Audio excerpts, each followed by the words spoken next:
First and 16, they'll call it from the 23-yard line. Mike Burke is in the slot near side. Mantegna's in the backfield for John Robertson. Still wearing that cast on his left hand, but hey, he's leading the conference in touchdown passes. They hand it to Mantegna, stuffed there initially by Bradley Sanchez in that big defensive line. A 3-4 for the Bears under defensive coordinator John Morgan Jr. Yeah, not much room there for Kevin Mantegna as he tried to snake and deke and dive his way in there. Didn't come up with much. Picks up 2 to bring up second down and 14. Very good defensive end in Helance Gates, a Philadelphia native, on that end of that 3-4 line for the Bears. It's second and 14 from the 25 for Robertson and Mantegna, who's in the backfield. As Ross Hall will give him the snap. They fake it to Kevin. Little bubble screen and a slant to Mike Burke is complete. Yeah, unfortunately, Mike Burke had to go down to his knee to make that catch. If John Robertson gets that ball a little bit higher, I think Mike Burke had enough room to get a first down there as he kind of ran that slant over the middle. So Burke has had a fine season on the year. 3 touchdown grabs, 18th catch of the year. Early third down here. Big third down for the Wild. I want to keep possession of the football here.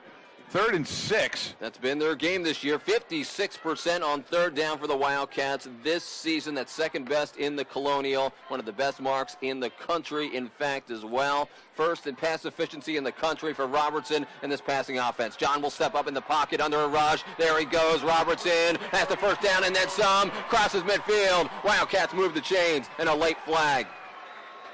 What a move by Robertson. Felt the pressure coming from behind him, stepped up in the pocket, nobody open, saw a lane to the first down and took off. But it looks like this may come back as I see the Morgan State players pointing against Villanova. I think Andy Talley is frustrated by all the fouls. We'll see what the call is this time.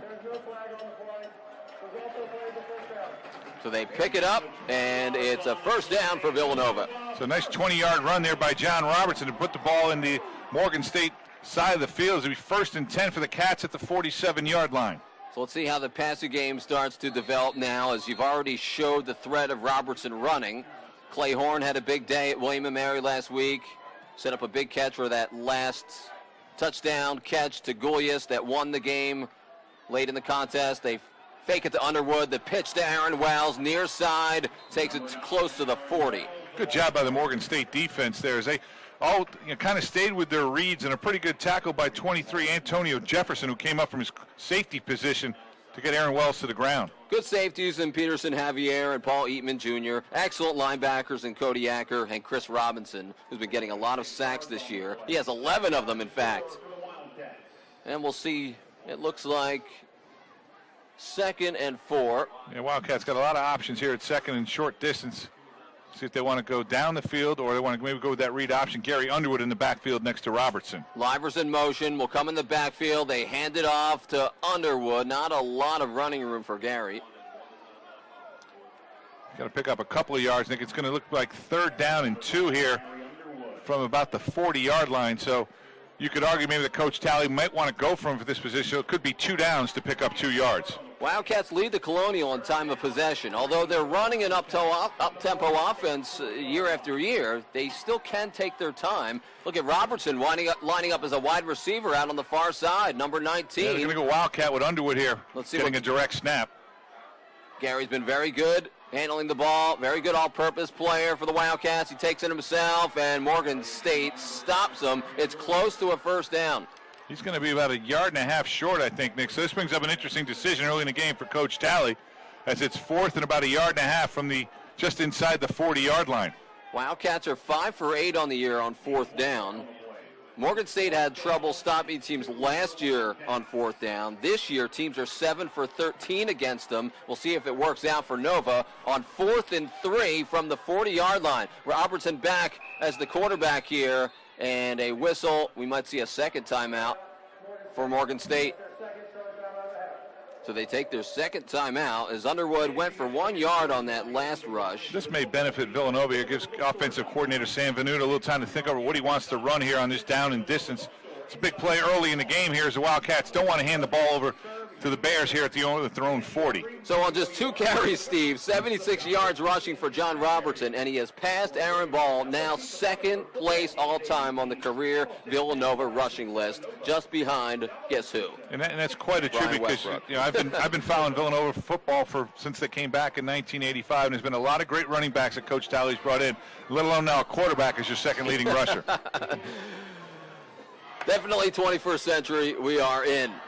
Now Robertson, 38 career rushing touchdowns, second behind B. West all time. And we'll see now as John gets healthier from the hip pointer and the hand, he could be that threat running and passing to be arguably one of the most, if not the most dangerous player in the country. Yeah. Looks like they'll go with Gary Underwood in the backfield here with John Robertson. They'll call it 4th and 3 with Goulias out there, Livers far side slot, Burke is on the far side. Robertson's been so cool back there on a pressure down. Morgan State showing pressure up front. Robertson takes the snap under a rush. Over the middle, it's incomplete, intended for Livers. They got into the backfield, and no doubt Chris Robinson has made an impact this year. He almost sacked John. Yeah, good job by Morgan State. They're sent more guys than Villanova could block, force Robertson to get the ball out of his hands. Just a little bit off target for Livers on the crossing route. So now the Villanova defense is going to be asked to step up here as the Bears take over in their own 40 in a 7-7 ball game with 8:40 to go in the first quarter. So they come back out with Tracy Martin as the running back and Moses Scalon, who's already thrown the 1 touchdown pass to Thomas Martin. It's 1st and 10 at the 40-yard line for Morgan State out of the MEAC conference. They fake it, and then they throw it over the middle. Nice tackle there by Sarnice as it's complete.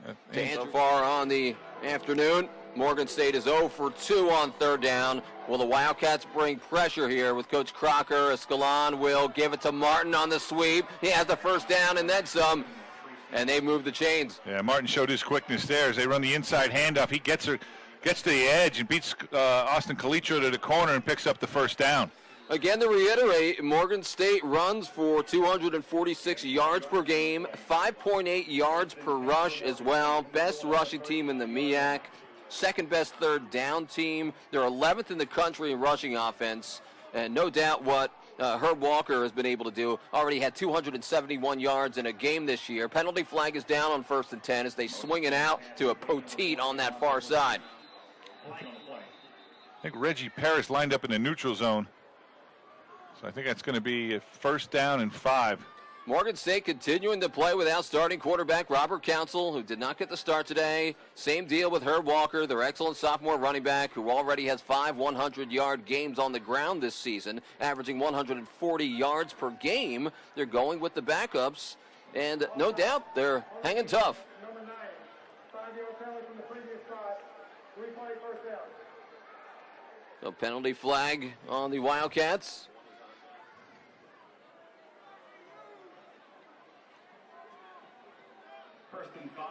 And they'll say 1st and 5 from the 34-yard line for the Bears. Coming in with a 4-3 record. They won 2 straight, 4 out of their last 5. Big 21-20 win last week on their homecoming against North Carolina Central, where Robert Council threw the game-winning touchdown pass to Andrew King with just 32 seconds left. But Nova stops them here on 1st and 5. Yeah. Calitro on the tackle on the keeper there.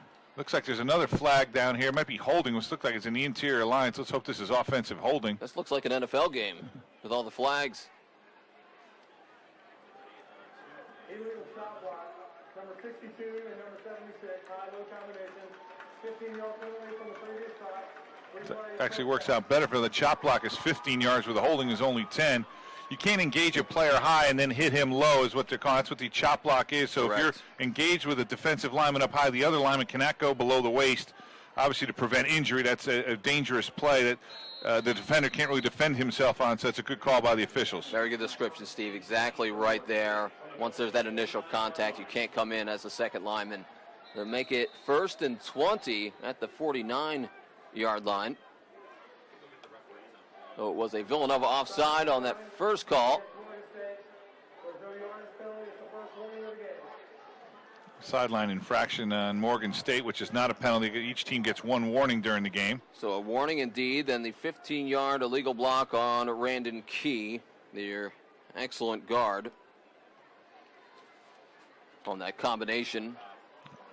And they will say 1st and 20. See if the Wildcats can get some pass rush here and kind of disrupt this Bears offense a little bit. A bit of a pistol look with Scalon as the quarterback and Tracy Martin as the running back. They give it to him here. Nope, it's a fake. Scalon throws it, but right to Joe Sarney says it's intercepted. No, it's Matt McCann who picks it off and stays on his feet. McCann tough to the 30-yard line.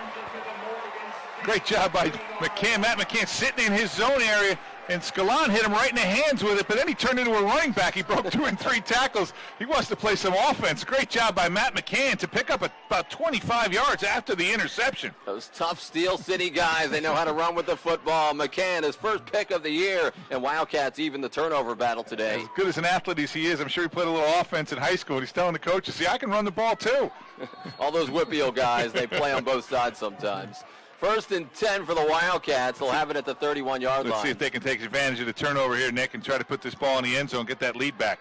They'll send Gulyas in motion. Wildcats running a little razzle-dazzle with Livers, who gets it in the backfield. Kowalski out in front to block. Livers flagged down again, Steve. That's a tough call. It looked like as Livers was making the turn there, I think Satoro went low.